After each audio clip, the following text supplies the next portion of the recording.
Hey, before you enjoy this installment of Ash Wednesday, or you may not enjoy it, frankly, I don't care. This is actually the last installment of Ash Wednesday that you'll see here on the YouTube, because usually it's behind the paywall for MugClub members, and this is MugClub Quarantine Month. So sign up at loudwithcrowder.com/MugClub if you want these shows that you've been enjoying this month every day. Well, you get to continue enjoying them every day. Otherwise, you'll still get a clip here and there. So loudwithcrowder.com/MugClub. Enter in the promo code quarantine. You'll get $30 off. We hope that we've been here for you during this quarantine, and as we move forward, after all of this is said and done, we hope that you join us. Enjoy the show.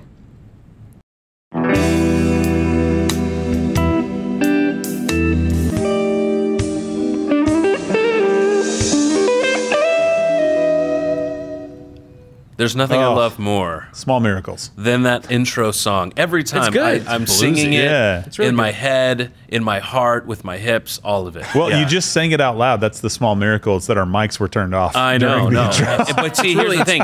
Normally when I have not taken the seat over and kicked Steven out, I'm over there singing it to myself silently. Are you? Yeah, I love it. It's a great little That's why you're ditty. always so happy. Thing, you know, like I love bopping around. I love it. So I've got the pipe here today. Yeah. We're going to be doing a little bit of a pairing. We're going to have a couple topics. Oh, okay. We have gotten rid of whoever the guy that normally sits here, whatever his name is. I think got rid of him. So. Ooh, yeah. So it was a really long con that I planted a disease in Wuhan and then let it come all the way over here. And then gave it to Steven. He doesn't know I gave it to him. Oh, Steven, that's his name. He thinks it was community spread. Yeah.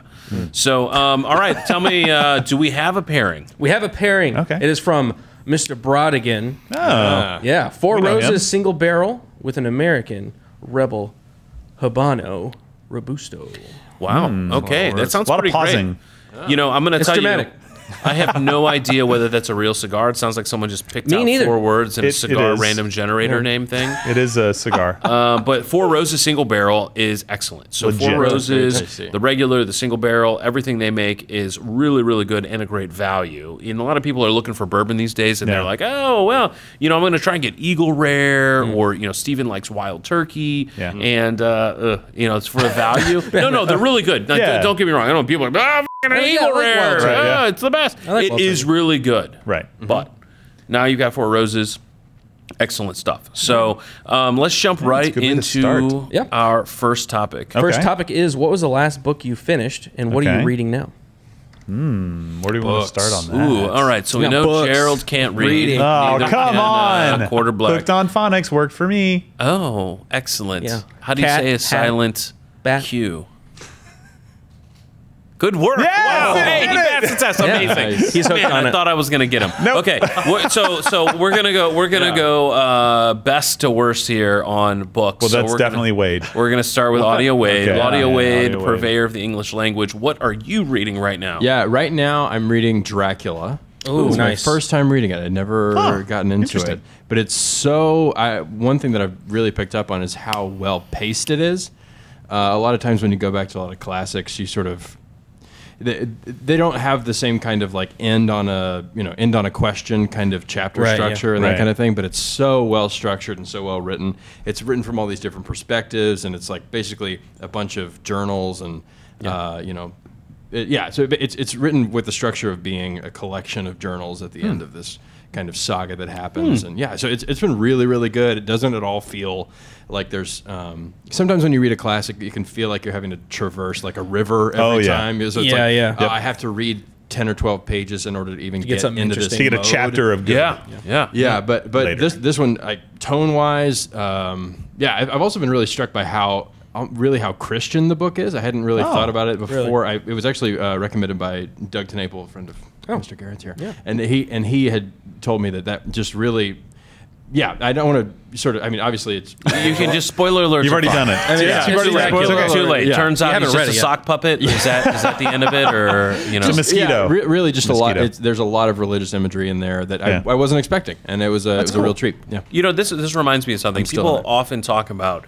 We may have talked about this a little bit here on the show. I think we have, which is, you know, people would criticize the creator of the Doom video game series to say, oh, it's celebrating demonology and Satan, etc. Right. But the guy who actually created it was like, Have you played the game? All you do is kill demons. Yeah, The whole those are the point. bad guys. It's I don't know. because we're on God's side. Yeah. I'm not. Wait, so Yeah. you're saying you're not into killing demons? Yeah. Is that? Oh, is that- wow. Yeah, if you walked That's away your from position? that, if you walked away from that with like a pro demon stance, I don't think you were paying. If you Right, start right. shooting the other good guys in Doom, there's something wrong with you to protect the demons. Yeah, exactly. How dare you? Now, I do It's not their understand fault. the question and concern. I think whether it's reading or video games or any type of media, you have to expose children in an appropriate way and in an appropriate course. context. Yeah. So I definitely understand that point. But again, in Yeah. terms of pro or anti-demon, I think both Dracula and Doom fall clearly on the Yeah. anti-demon side. And have you read Dracula? I have. I Okay. have. Yeah. Yeah. So no sock puppets. Okay, I'm excited to get to the end. I really am. You're gonna like it. It's, Yeah. I'm loving it. Yeah. I'm So loving good it stuff. far. Well, all right. So who else reads here? Okay, I'll go.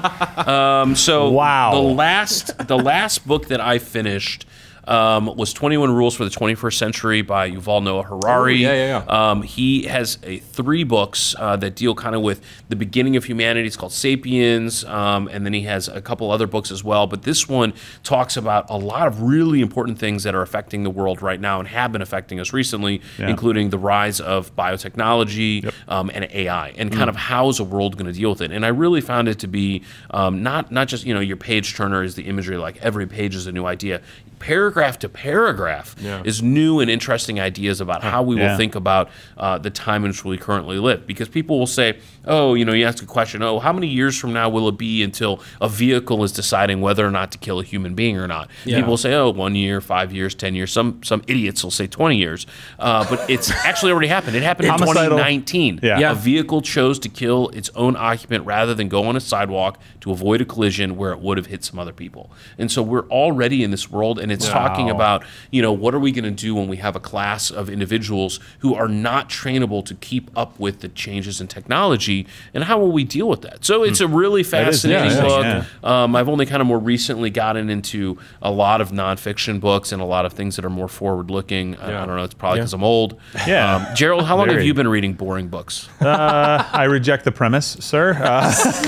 Loaded So, question. Yeah. I tend to read books that are like that too. I love learning about things that I don't really know anything about, or have just something that's just kind of a fun thing, and I dive into different categories for a little while, and then I'll pop back out and read somebody like Joel C. Rosenberg, who writes these really great fiction novels that have a lot of Christian kind of threads through them, obviously talking about end time stuff or whatever it may be. He's got a new one coming out really soon, so I'm very excited. He's the guy that I read in like 3 days. Like as soon as his book drops, I'm just reading it all the time.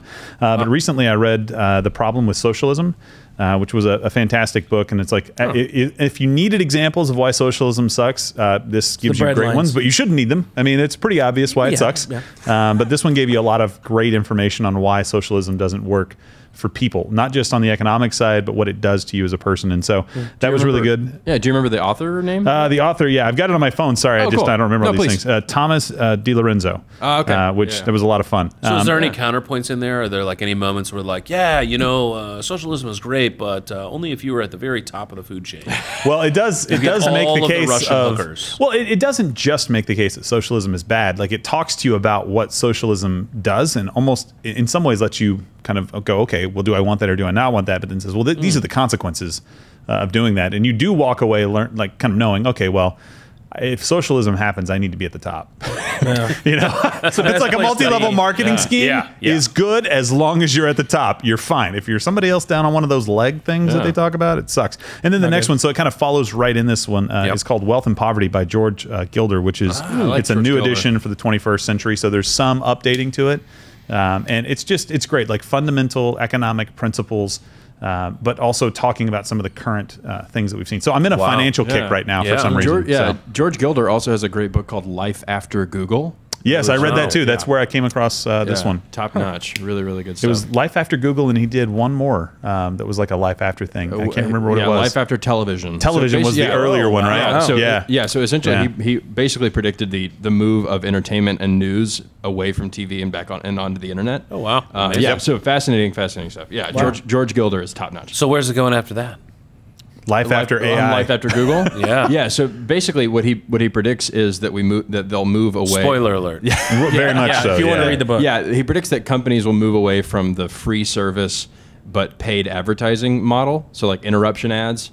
as being so, or moving more towards subscription services, which is basically That's what's MugClub happening. is. And and YouTube. So YouTube, YouTube Premium and stuff like that are the models for life after Google. So what you heard it first here, MugClub, media. We are the future. Well, I gotta say this because our conversations, off-air audio Wade, have been a lot about the forgotten depression. 1921. Oh, yeah, it's really funny because I'm scrolling back through, and I think about a year and a half ago, I read a book by James Grant called The Forgotten Depression, all about 1921 and what happened and what didn't happen. Did so you realize it was in that moment that Audio Wade was just cribbing that book and having conversations? No, he was quoting somebody else. It's like in Goodwill Hunting, where he's like, and then you're going to quote this page, 682. Yeah, exactly.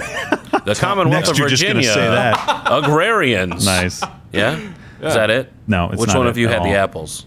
No, I didn't. No? Okay. I didn't. All right, That's so for sure. Quarter Black, tell us what you're reading. Currently, right now, I've started rereading The Lord of the Rings. Oh, wow. Nice. I'm just in the Excellent. first, Fellowship of the Ring. I haven't gotten too far in it. Sure. But yeah, I'm just getting through all those. Is all this those the second songs. time That's kinda fun. through or multiple times through? Multiple times. Okay, gotcha. The one I recently finished was last year, Lord of the Flies. I've got Just because I wanted to go back. I You're on a wanted to go Lord back and kick. read some of the ones. The Lord. Lord of the Dance is next. Yeah. It goes downhill from here. listening to a lot of Lords, But yeah, I like that. I like that book a lot. It's very interesting. It is. Kind of how he breaks down the psyche of a boy, and I heard that they're remaking it and making it all about girls, but it completely destroys the whole theme of it. Is Are they going to be bitchy? Right. And no, I'm just kidding. I don't know, Just playing. but yeah, like how we have this society that we live in, and almost like all the Right now? Corona stuff. Ish. It's like you take these elements of society out, and then they try to create the society themselves, and then it slowly deteriorates. And Yeah. and then Yeah. the way the book ends, spoiler alert, is they get the whole island gets set on fire. Like their kids are killing each other, they're chasing each other, and they chase the lead all the way down to the beach. And there's a military ship has found them, and he shows up and he's just like, "Oh, you kids are crazy. Let's I'm trying to save you." And it's kind of like the adult looks down on the kids, saying like, you're having this crazy battle, everything is destroyed, but really they're an army, and their society is also doing the same thing as the little kids are doing. So I don't know. I thought it was It's very A interesting. lot of symbology. yeah, No, Symbolism? it's Symbolism. symbolize. it's a Boondock Saints reference. You don't watch any I good love movies. Boondock Saints. Do There you? was a firefight! Wow, he's seen the That was good. trailer. Yeah. No, I've seen them. I saw the movie in college when it was still like a cult B movie. So it's everywhere. Yeah, exactly. Now it's spread just cool like to viruses. Hey, can I ask a follow-up question? to some of this? Absolutely. I've got one too. What would be, and I have one to answer this question because I wanted to recommend this book, but I thought do have it'd be another cool question. to hear. Are you Okay, keying so I'll be up very your quick. own? This is all What good. would be a great recommendation for somebody to read? Like, maybe your next book or a book that you've read in the last year or two that you're just like, man, one of my favorites that I've read. Very interesting, very cool book for people to read. So one, that same author, you all know Harari. He wrote *Sapiens*. It's about the it's going to challenge your beliefs, especially a Christian. In kind of our interpretation of where and our understanding and belief about where humanity came from. Right. But really He's wrong. understanding. Yeah, I mean, kidding. look, he's wrong. I'm not. I have the book. I haven't read it yet, though. Yeah, I mean, there are a lot of things in there where I am equally. So every morning I'd read first sites. Websites that are of beliefs that typically are what the ones I don't hold. Yeah. And I start Salon. from there, and then I go to the other side. Right, yeah. I'm reading Teen Vogue. I'm reading... You don't believe Teen Vogue? I don't Why believe in not? teens. I don't Or Vogue. believe in voguing. I don't believe in any of it. Good for you. No, I mean, I read Voguishness. Slate. It's all bad. I'll read CNN. CNN is, if it has anything to not do with politics, I'm fairly okay with taking CNN at face value. Right. If it has anything to do with politics, Even a whiff of politics. I'm right there, just buckets of sodium. As I'm going through. I literally go get a pretzel from down the street at a cart, and I eat the pretzel, and I lick the salt off, and then I read CNN. So reading *Sapiens* was in a similar way because there were some very interesting sociological points, but also just from a biological standpoint, and going through what I consider to be easy to read, straightforward, full of citation, position on the history of sapiens, of Homo sapiens and the other types of And human heterosapiens. all types, everyone in between. It was an okay dad joke. Yeah, it was moderate okay. What about you Be a guys? dad. Oh, about wow. you guys? We've got a train pulling through the studio. Yeah, incredible. I like that. Is this Mr. Rogers and we have like a little train? Hold on. It is. What's going on? Train to Everyone put your car to imagination. get on. Nice. I actually had a follow-up question as well, but I also Yeah. want to hear the answer if anyone has one on Go ahead. You Yeah, wanna so go, Cheryl? so Go. one of my favorite books that I've read was A Man for All Markets by Edward Thorp. I don't know if you guys have ever heard him. He was, if you've seen the movie, what is it, the blackjack thing, where the guy comes up with how to beat blackjack. Counting card. Oh, 21. Yeah, 21. But it was Yeah. based on a guy who released a book called Bringing Down the House, I believe.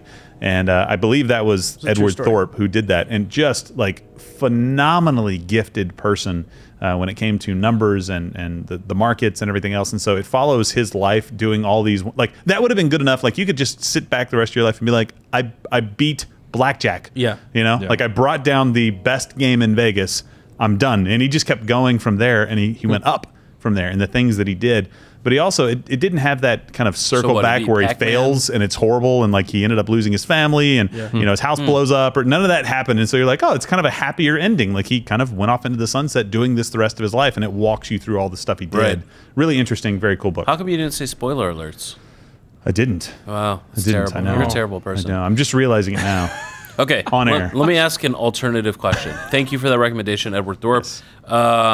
When you mentioned earlier that you had read Lord of the Rings multiple times, are there, I want you guys to think, and I'll give you mine, books that you've read multiple times? And I will tell you, one of the Yes. books that I have read multiple times is Ender's Game. So I've read okay. almost Okay, I've every read that book one. in the I've read that entire once. series. I've read that once. And I've read Ender's Game now north of 26 times. Didn't they make the movie wow. about that? They did make a movie, recently? which I have not What did you seen. see? the Okay, movie. you haven't seen it? I haven't Okay, seen I was the gonna movie. ask what I'm you thought. scared to I see thought the it was movie. interesting. Yeah. I'm scared to see the movie. Sure. Didn't do my well. imagination of what is happening in that book. Right. Yeah, it's probably going to let you know. Nothing's going to trump that. So, do you guys have any other books that you're reading that you've read multiple times that you would recommend? There's a book that I'm basically always reading, and Yeah. it's a book called The Bible. It's a book called Orthodoxy There by you go. G.K. Chesterton. Oh, okay. Oh, yeah, yeah. Chesterton. Yeah. Yeah, so GK. Yeah, so basically, I've In case you didn't, in case anyone In case wasn't you missed listening it. closely, you had your audio down, which is wise. Yeah, there again, we've got Gerald hitting / slapping His own chest. chest meat. That's what that sound is. Yeah, Oh, I'm gonna have bruises. like two mating gorillas. All right, so anyway, go ahead, Chesterton. So yeah, G.K. Chesterton was a journalist. He wrote the Father Brown stories. A lot of people know him from that. But yeah, Orthodoxy is basically, it's a book. Yeah, so it's a sort of book where when you read it the first time, you underline everything because it's all like perfect. Like every sentence you go, wow, I never thought about anything that way.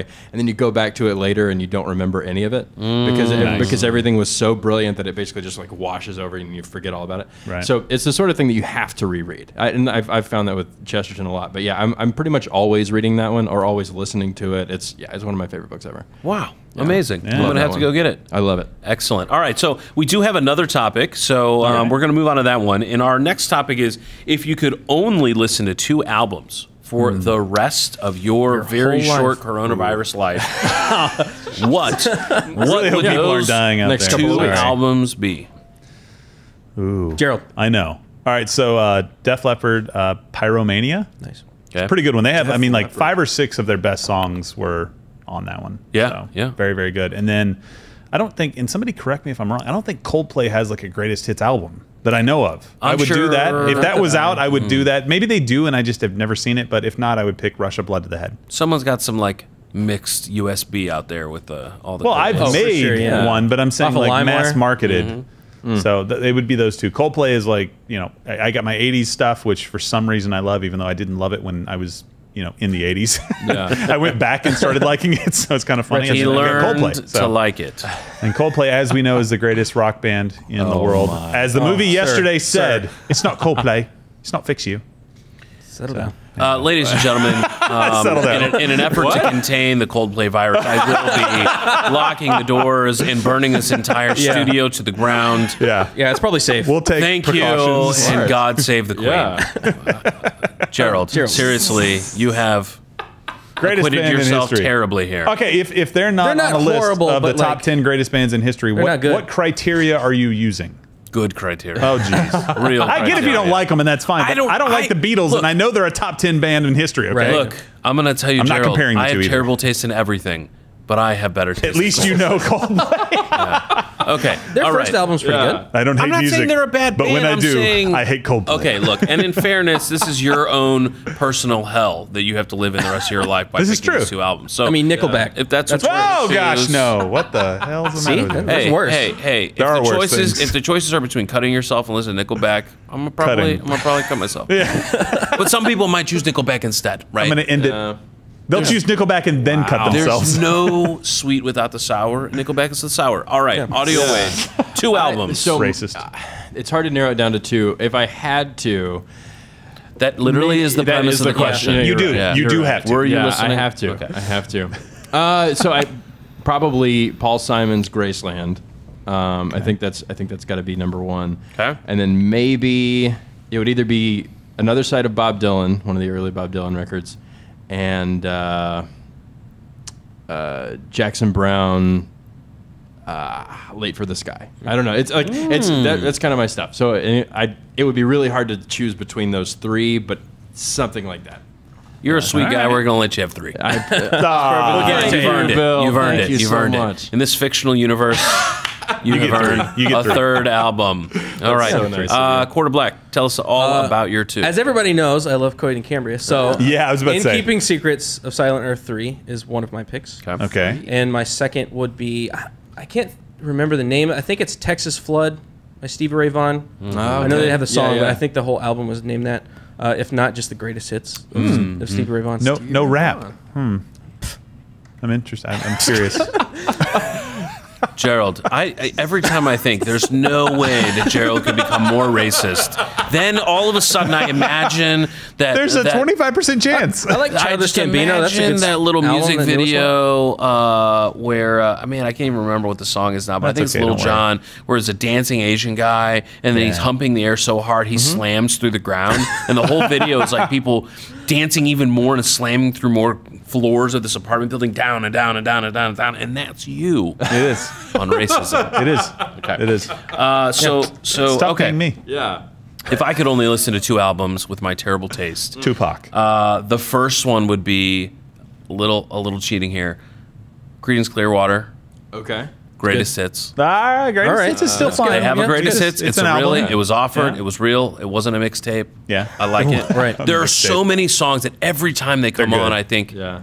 man, I'm in a good mood. Yeah. Yeah, it's great. song. Yeah, I'm with some you. some Yeah, they do have a really lot of amazing those. stuff. A lot. And here's the thing that came to my mind when I was thinking about this criteria is there are a whole range of emotions that music helps to either bring you into or to help you out of. Yeah, and absolutely. I think there's a broad variety of music on that particular album. My second album would be Jagged Little Pill, Alanis Morissette. Really? Yes. There's a lot It's of like emotion. Rain. Lot of emotion. I Her love early, it. Wedding's her great. early album? Yeah, the first one. The 90s. Yeah. That was, Like yeah. 98? I think Isn't it her first ironic? commercial success Isn't it one. ironic, I guess? Yeah, yeah, That's yeah. the song You that was Oughta the know. lead. And then Rain. Yeah, You Oughta Know. Yeah, amazing stuff. You can just Gerald, would yeah. you go down on him in a theater?